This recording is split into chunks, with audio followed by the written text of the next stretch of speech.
Hello everyone, আসসালামু আলাইকুম। সবাই কেমন আছেন?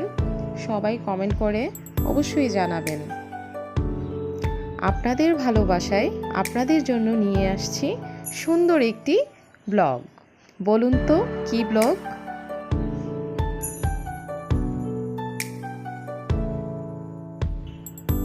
বন্ধুরা, আপনারা ঠিকই ভেবেছেন, সেটি হলো জাফলং। আসুন আমাদের সাথে আপনাদেরও ঘুরিয়ে নিয়ে আসি জাফলং থেকে। চলুন তাহলে জাফলং নিয়ে কিছু কথা বলি, যা আপনাদের অনেকেরই উপকারে আসতে পারে এই ব্লগটি দেখে। জাফলং আসলে প্রকৃতির কন্যা হিসাবে পরিচিত, এটা সবাই জানে। সিলেট জেলার দর্শনীয় স্থানগুলোর মধ্যে জাফলং সবারই পছন্দ। সিলেটের গোয়াইনঘাট উপজেলায় ভারতের মেঘালয় সীমান্তে ঘেঁষা প্রাকৃতিক দানে রূপের পসরা সাজিয়ে আছে জাফলং। পাথরের উপর দিয়ে বয়ে চলা পিয়াই নদীর স্বচ্ছ পানির ধারা, ঝুলন্ত ঢাউকি ব্রিজ, উঁচু উঁচু পাহাড়ের সাদা মেঘের খেলা জাফলংকে করেছে অনন্য। এক এক ঋতুতে কিন্তু জাফলং এক এক রকমের রূপ ধারণ করে, যা পর্যটকদের ভ্রমণের জন্য সারা বছরই আগ্রহী করে রাখে। সিলেট নগরী থেকে জাফলংয়ের দূরত্ব বেশি কিন্তু না, মাত্র 50 কিলোমিটার। সিলেট থেকে সরাসরি জাফলং যেতে হয়, সময় লাগবে প্রায় 1 থেকে 1.5 ঘন্টার মতো। আপনি বাস, সিএনজি, লেগুনা কিংবা মাইক্রোবাসে জাফলং যেতে পারবেন। জাফলংগামী বাস ছাড়ে কদমতলী থেকে। লোকাল বাস ভাড়া জনপ্রতি 70 টাকা বা 80 টাকা হবে, এবং গেট লক বিরতিহীন বাস ভাড়া 100 টাকা। আপনার সুবিধা মতো চাইলে সিলেট শহরের সেনাবাহিনী ঘাট থেকেও বাসে উঠতে পারেন। বাস ছাড়াও জাফলংয়ে যাওয়ার লোকাল লেগুনা সার্ভিস রয়েছে, সেগুলোও ভালো। যার যেটা ইচ্ছা সেটাই আপনারা ক্যারি করতে পারেন, নো প্রবলেম। রিজার্ভ গাড়িতে যেতে চাইলে সিএনজির লেগুনা বা মাইক্রোবাস পাবেন বান্দরবাজার শিশু পার্কের সামনে থেকে। এছাড়াও সিলেটের প্রায় সব জায়গা থেকেই রিজার্ভ যাওয়ার গাড়ি পাবেন। সিএনজিতে সর্বোচ্চ 5 জন, লেগুনাতে 10 জন এবং মাইক্রোবাসে আসন অনুযায়ী বসে যেতে পারবেন।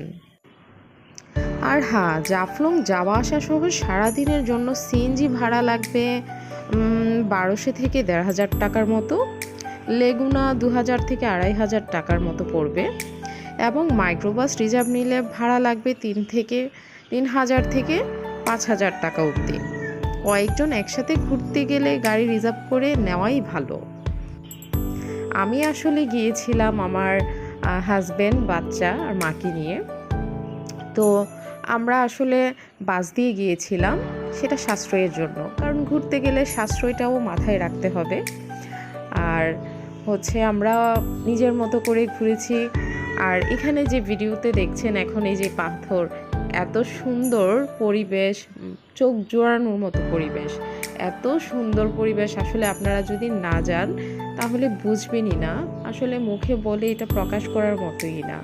সেজন্য বলবো, যখনই আপনাদের সময় হবে নিজের ইচ্ছে মতো গিয়ে ঘুরে আসবেন। আর হ্যাঁ, জীবনে আছেই বাকি, সারা বিশ্ব না পারি, নিজেদের দেশ বাংলাদেশটাকে তো একটু ঘুরে দেখাই যায়। কিছু কিছু করে টাকা জমিয়ে আমরা যদি বছরে 1-2 বার করে নতুন নতুন জায়গায় আমরা ঘুরতে পারি, তাহলে আমাদের আসলে চোখের যে একটা শান্তি বা আমাদের মনেরও যে প্রশান্তি, সব কিছুই আসলে পাওয়া যায় সেই ঘোরার মাধ্যমে, তাই নয় কি বন্ধুরা? আর হ্যাঁ, আপনাদের জন্য বলে রাখি, জাফলংয়ের কাছাকাছি দর্শনীয় স্থানগুলো লালাখাল, থামাবিল, জৈন্তাপুর, মায়াবী ঝর্ণা, এগুলো খুবই সুন্দর জায়গা। আর হ্যাঁ, সংগ্রামপুঞ্জি চা বাগানও একটি জায়গা আছে, আপনারা ঘুরে আসতেই পারেন। ডিবির হাওর বা শাপলা বিল যেটাকে বলে, আপনারা চাইলেই এই জায়গাগুলোতে ঘুরে আসতে পারেন। এই জায়গাগুলো সত্যিই অনেক সুন্দর। আর হ্যাঁ, আমরা কিন্তু এখন এপার থেকে ওপারে যাচ্ছি ঝর্ণাধারার দৃশ্য উপভোগ করার জন্য। কয়েক হাজার ফুট উপর থেকে নেমে আসা সাফেদ ঝর্ণাধারার দৃশ্য যে কারোরই নয়ন জুড়ায়া যাবে। আর আমাদের তো আসলে কেমন লেগেছে সেই অনুভূতি যতই আমি বলি না কেন আসলে প্রকাশ করা যায় না।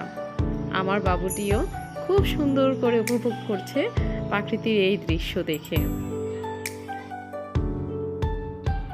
আসলেই পরিবার পরিজন বাচ্চাদের নিয়ে ঘোরার মতো স্পট এগুলো। দেশি বিদেশি পর্যটকদের পাশাপাশি প্রকৃতি প্রেমীরাও ভিড় করতে থাকেন এই জাফলংয়ে। জাফলং এখন দেশের সেরা পর্যটন স্পট হিসাবে কিন্তু পরিচয়, আপনাদের নিশ্চয়ই জানা আছে। এখানে এই যে বড় বড়